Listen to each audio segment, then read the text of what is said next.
धन्यवाद अशोक जी। जैसा आपने बताया, यहाँ संयुक्त किसान मोर्चा के साथी केवल एक साधारण संदेश लेके पहुंचे और वो संदेश हमारी इस पोस्टर की पहली पंक्ति में आप पढ़ सकते हैं। उत्तर प्रदेश के किसानों के लिए पूरे देश के किसानों की तरफ से अपील है, इस चुनाव में किसान विरोधी बीजेपी को सजा दे। इस अनुरोध को लेके ये पैम्पलेट लेके हम उत्तर प्रदेश में घूम रहे हैं और इस पैम्पलेट की लाखों प्रतियां संयुक्त किसान मोर्चा के जो 57 संगठन है उत्तर प्रदेश उससे जुड़े 57 किसान संगठन है, वो सभी संगठन गांव-गांव इस प्रति को पहुंचा रहे हैं, इस अपील को पहुंचा रहे हैं।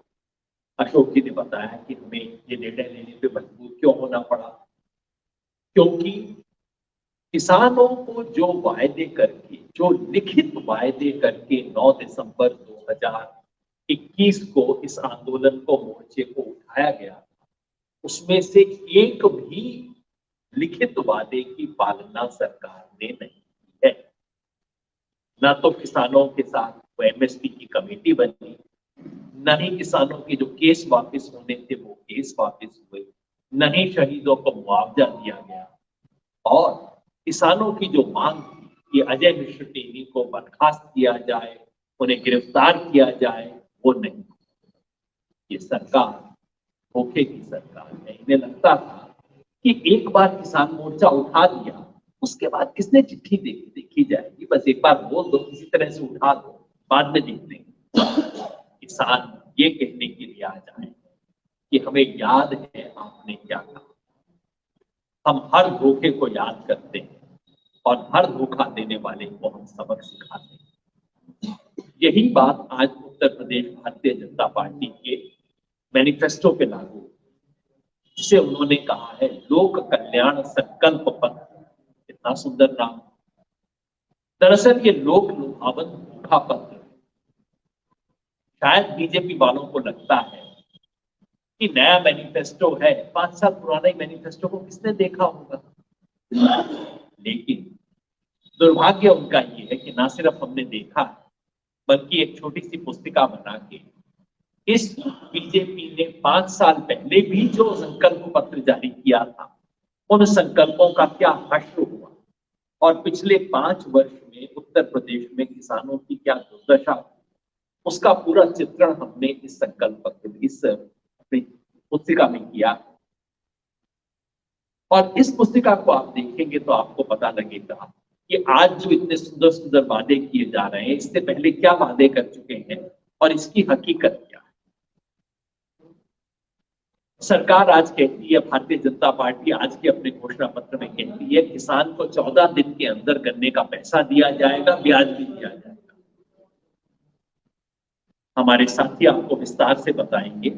हकीकत ये है कि अभी दिसंबर के महीने में सरकार ने संसद में जवाब देकर ये बात स्वीकार की है कि 3,752 करोड़ रुपए का बकाया भुगतान करने के किसान का पड़ा हुआ है सन 2021 का। और ये कहते हैं 14 दिन में दिलवा देंगे। 14 दिन छोड़ो भाई, आप पिछले साल का दिलवा देते। ब्याज, 1 पैसा ब्याज नहीं दिया। गन्ने के बारे में और जो तमाम झूठ बोले हैं उसके बारे में हमारे साथी बताते हैं।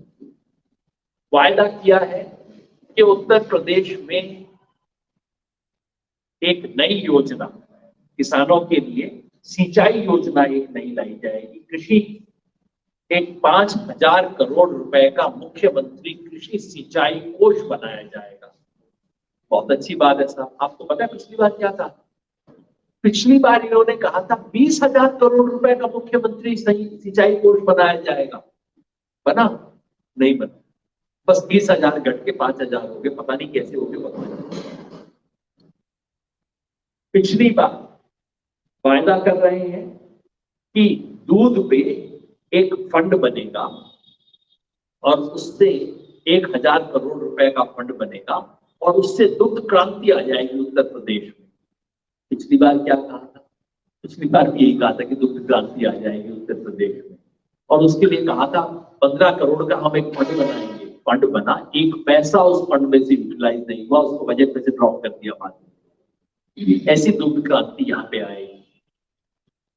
कहते हैं एमएसपी पे खरीद करेंगे और आलू प्याज टमाटर सब कर देंगे।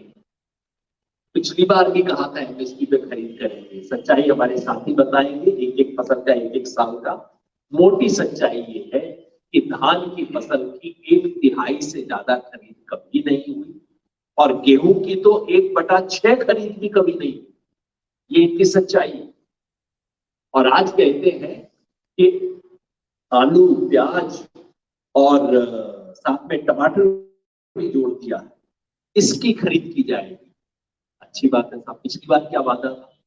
पिछली बार लिखित संकल्प था कि आलू प्याज टमाटर पे समर्थन मूल्य दिया जाएगा, दिया गया। वही बातें, उन्हीं बासी बातों को दोबारा एक नए पन्नी के अंदर बांध के परोसा जा रहा है, बिना ये देखे कि पुराने वादे का हुआ क्या। केंद्र सरकार की तरह इन्हें भी बीमारी लग गई। कहते हैं एग्री इंफ्रास्ट्रक्चर फंड बनाएंगे 25,000 करोड़ का। बहुत ज्यादा अमाउंट होता है, 25,000 करोड़ रुपया। वो कहां से बनेगा? इन्हीं की तरह प्रधानमंत्री जी ने भी वादा कर रखा है कि 1,00,000 करोड़ रुपए का एग्री इंफ्रास्ट्रक्चर फंड, बिल्कुल यही नाम है उसका, देश में बनेगा।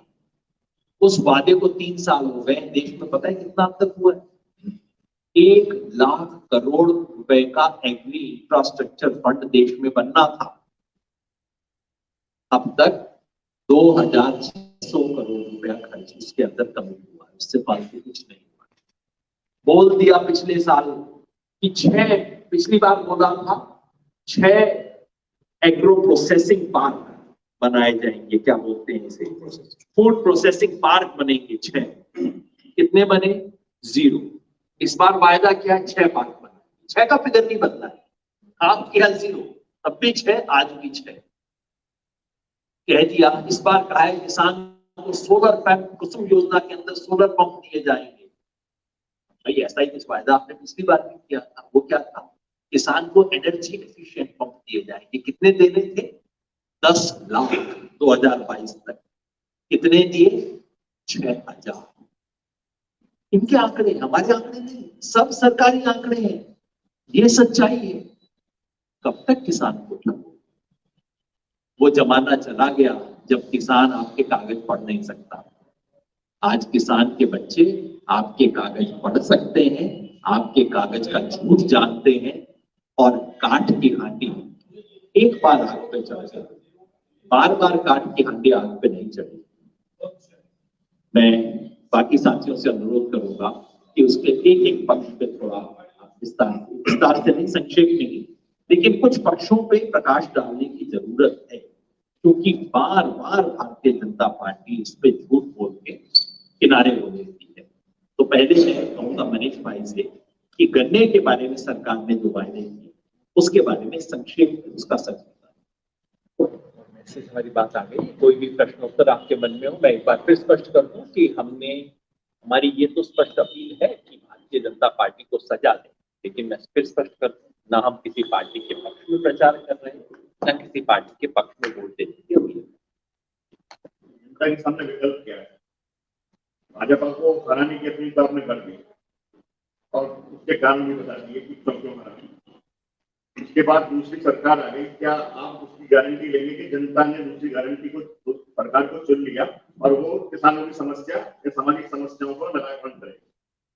एक चीज की गारंटी ले, जो भी सरकार जब भी जहां भी आएगी उसकी खबर ले, उससे हिसाब मांगे, और जो सरकार किसानों से धोखाधड़ी करेगी उससे संघर्ष करे।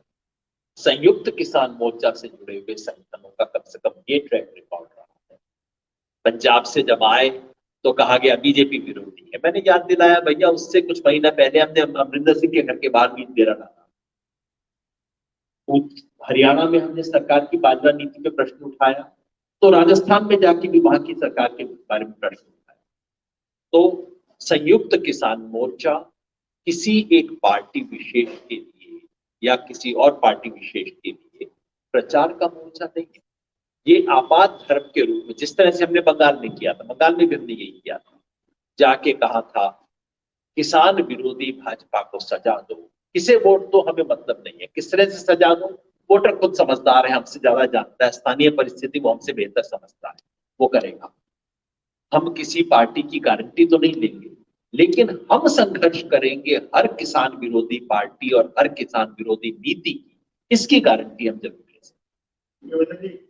देश या किसान या जनता ये जानना चाहता है कि वो नीतियां क्या हो और वो सरकार से आप लोग क्यों नहीं लागू करा सकते। कल कोई दूसरी सरकार आएगी, चाहे सपा बसपा की प्रदेश में आए या कांग्रेस या किसी अन्य दल की केंद्र में आए, तो आप ये क्यों नहीं बताते कि नीतियां ये हो?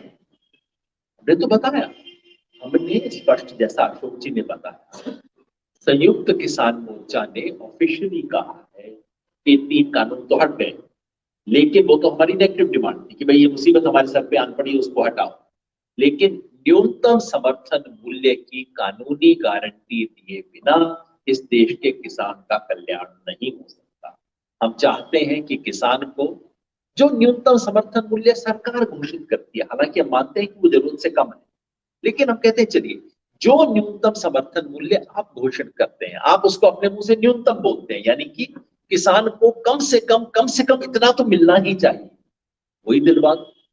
कैसे दिलवा दो? हम नहीं कहते कि सरकार 23 फसलों की, सारी फसलों की सरकार खरीद कर लेना, जैसे गन्ने में सरकार दिलवाती है ना बिना खरीद किए, तो सरकार चाहे खुद खरीदे, चाहे सरकार उसके लिए भावांतर के हिसाब से पेमेंट करे, चाहे सरकार उसमें मार्केट इंटरवेंशन करके उसका दाम बढ़वाए, चाहे सरकार अपनी आयात निर्यात नीति बदल के उस फसल का दाम बढ़ाए, जिस तरीके से सरकार करे, किसान को जो फसल जिसको भारत सरकार न्यूनतम मूल्य किसान का बोलती है वो दिलवाओ।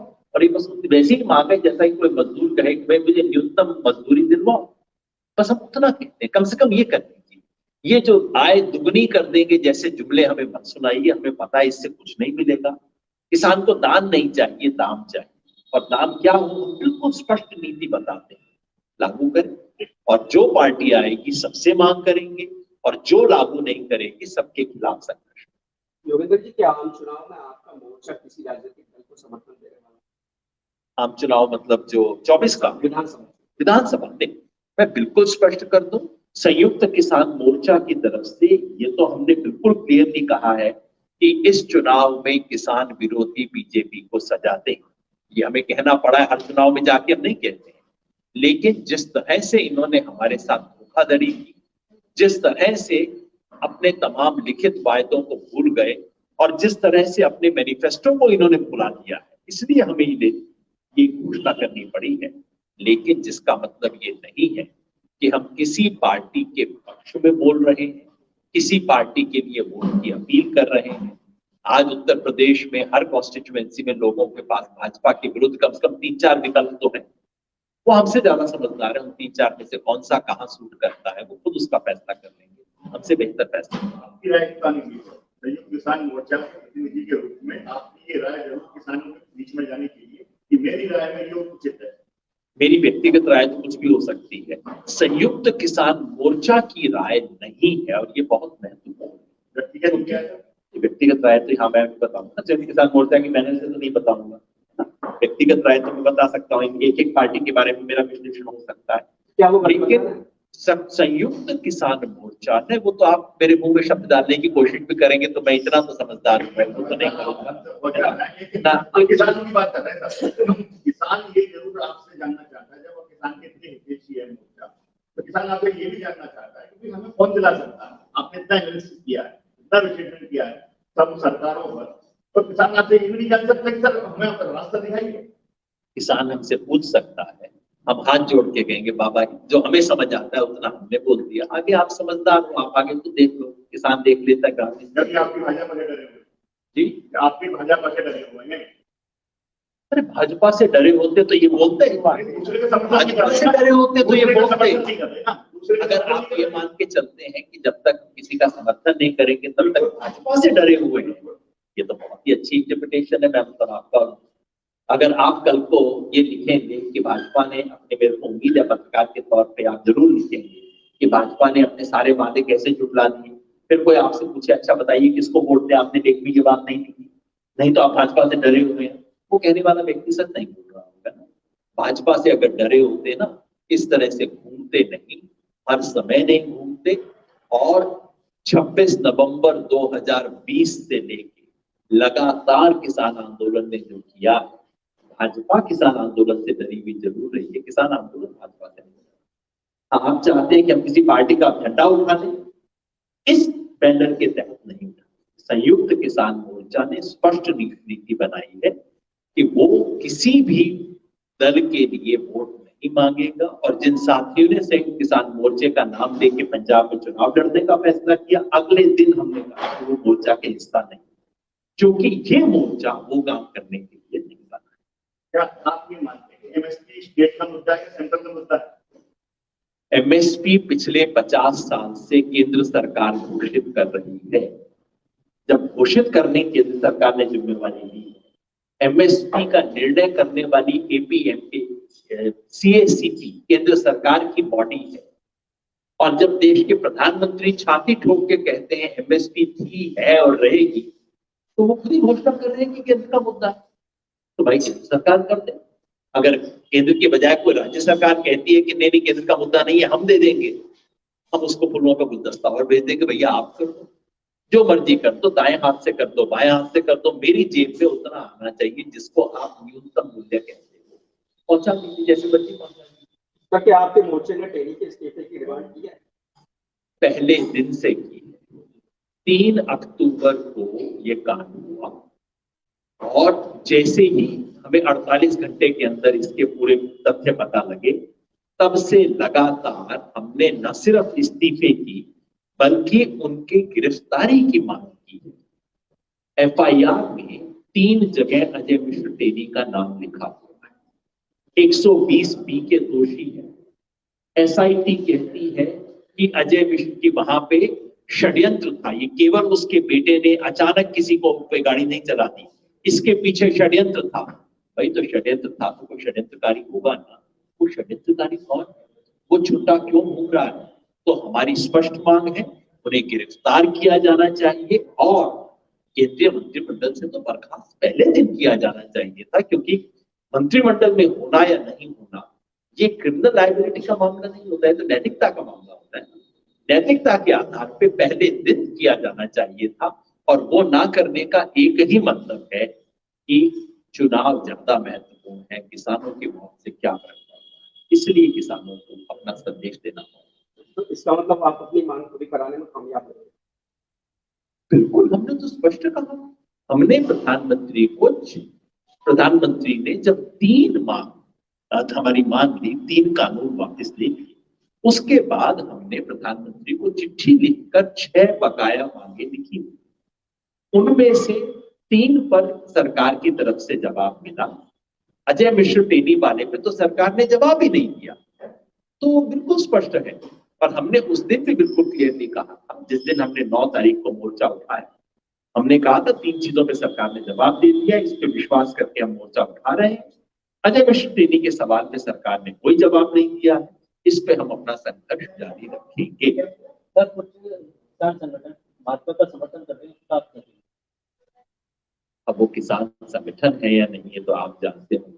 मैं टीवी पे ऐसे लोगों को मिलता हूँ, टीवी पे बुला बुला के उनको बैठाया जाता है, और प्रोग्राम के बाद में फोन करके बोलता हूँ, यार कोई ऐसा आदमी था आपके यहाँ से, अपने साथी से पूछता हूँ कि कौन था, कौन सा संगठन है, कि भाई साहब इसका पड़ोसी इसको नहीं जानता।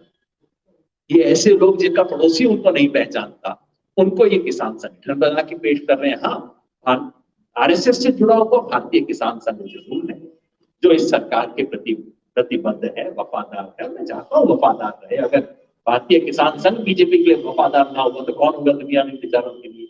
लेकिन किसान संगठन कौन सा, मुझे कृपया उसका नाम बताइए और दिखाइए कि उस संगठन ने कभी भी 500,000 लोगों की गुजरनी।